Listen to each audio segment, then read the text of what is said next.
Conditions and circumstances are preventing my dream life. Here's why that is absolutely impossible, right? This is Rewrite Your Reality with Reese. I am your host, and today's topic we're going to discuss conditions and circumstances. Why do they come up and how to go around them effectively? Well, typically, when you have a new desire, especially one that conflicts with an old way of thinking, an old way of assuming, an old way of being, right? You're coming from the small self who thinks he has to chop down the tree to go past it, opposed to being the awareness of everything existing, the awareness of being reality itself, just saying, you know what, I'm going to put my awareness where I want it to go, my focus, myself, envision that and just assume that's who I am. That's it. No matter what thought, no matter what circumstance, no matter what condition, that's who I am. Right? But then we do see or perceive what we would call conditions and circumstances. So what are those? Yeah. Think about the previous incarnation of yourself in a situation that resembled this but didn't go the way you wanted it to go. See, you always had some sort of belief in I am not. I am not yet. I am not completely in love with this person yet. I am not going to get that job yet. I can't keep this job. I can't pay this bill. I don't have the health that I want. Something like that. Something prevented you from seeing it completely and embodying it fully. Some condition prevented you from seeing it fully and embodying it completely with full faith. And I don't mean like the doubt and the fear pop up. That happens. It's okay. It doesn't matter. As long as you don't let that decide who you are, it never mattered, right? So those conditions, whatever they may seem like, people getting blocked, people losing their job, you got a bill paid for unpaid for a day or two, your car broke down, whatever, right?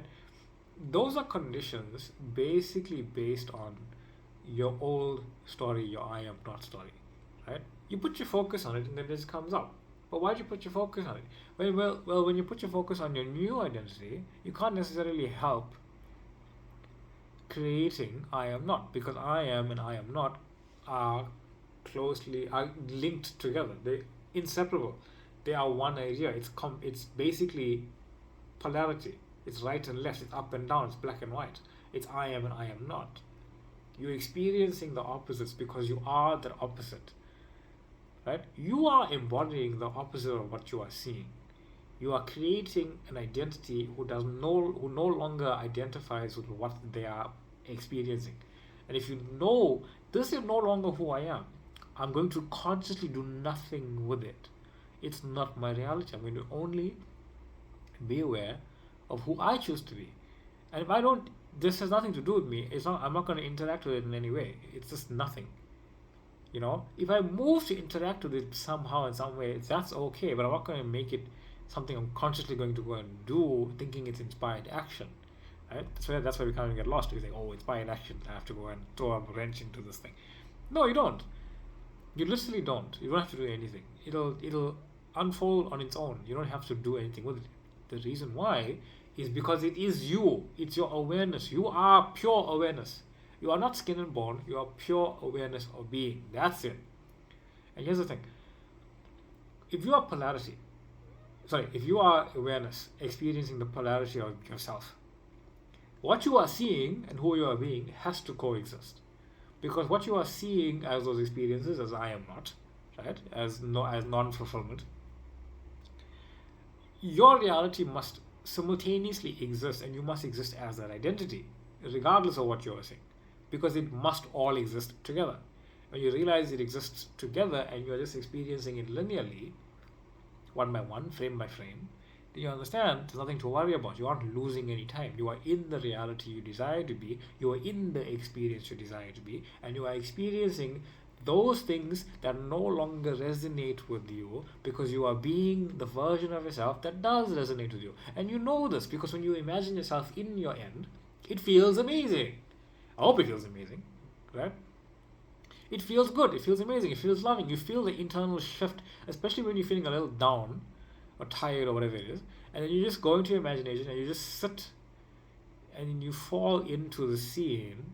You have an absolute shift. There's like you feel a physical shift in you because you're in the scene that you want to be perceiving and experiencing and playing with. That's your choice, right? So here,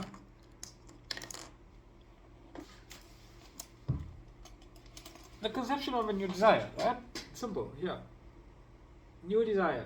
New desire telling you there's a thing that you want to be doing over here, right? You want to get there,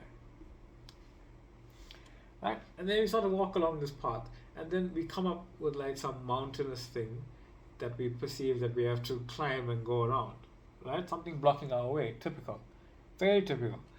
But then if you realize, no, this is not the only way. The universe has an infinite number of ways to unfold my path to what it is I want. It doesn't have to go through here. And this requires only one thing: faith. Right? Not faith that it's going to happen, faith that it exists. Have faith that your desired end exists because you can see it, because you can feel it, because you can be aware of it.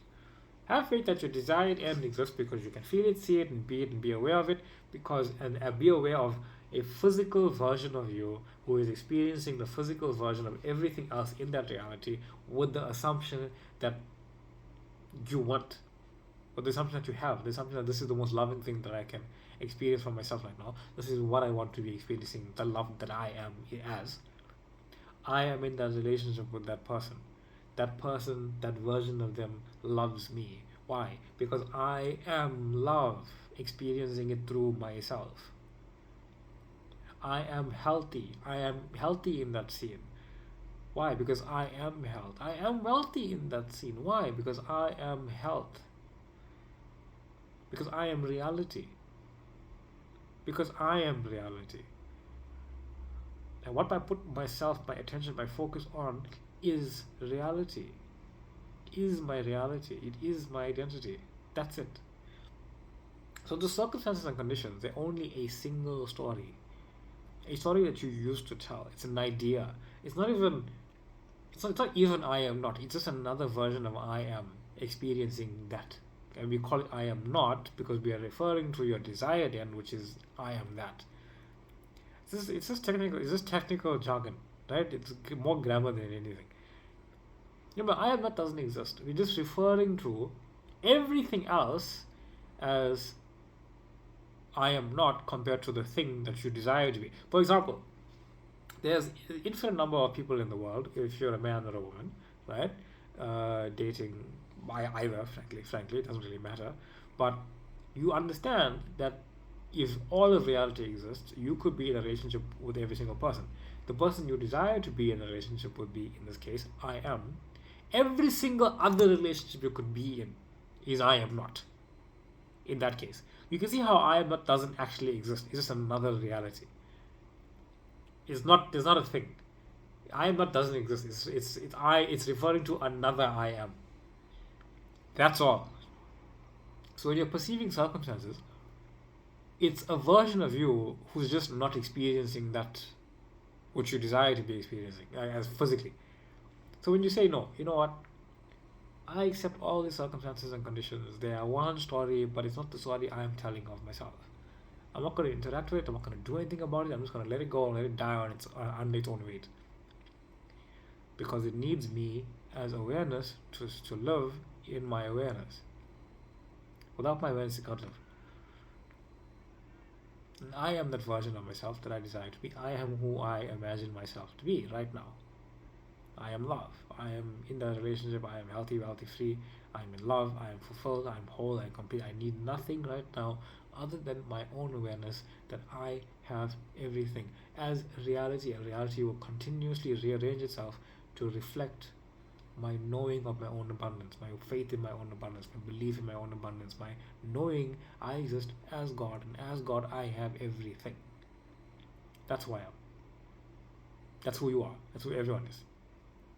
So be that knowing, be the version of yourself that just lives as having it all, because you are. I am your host. This is Actual Reality with Reese, with love as well. Thank you for being here. Much appreciated. Infinite gratitude. Thank you for liking, sharing, subscribing, following, TikTok comments, TikTok following. Thank you for joining the group, people who have popped in. Thank you for the love and support. If you want to email me, my email is in the YouTube thing. I got that now, so you can check that there. I'll reply to it within a couple of days. I'll give you a succinct reply, but don't multiple things. Just one story, one answer. That's about it, right? And we go from there. So, much love. Take care, and I'll see you all in the next one. Bye.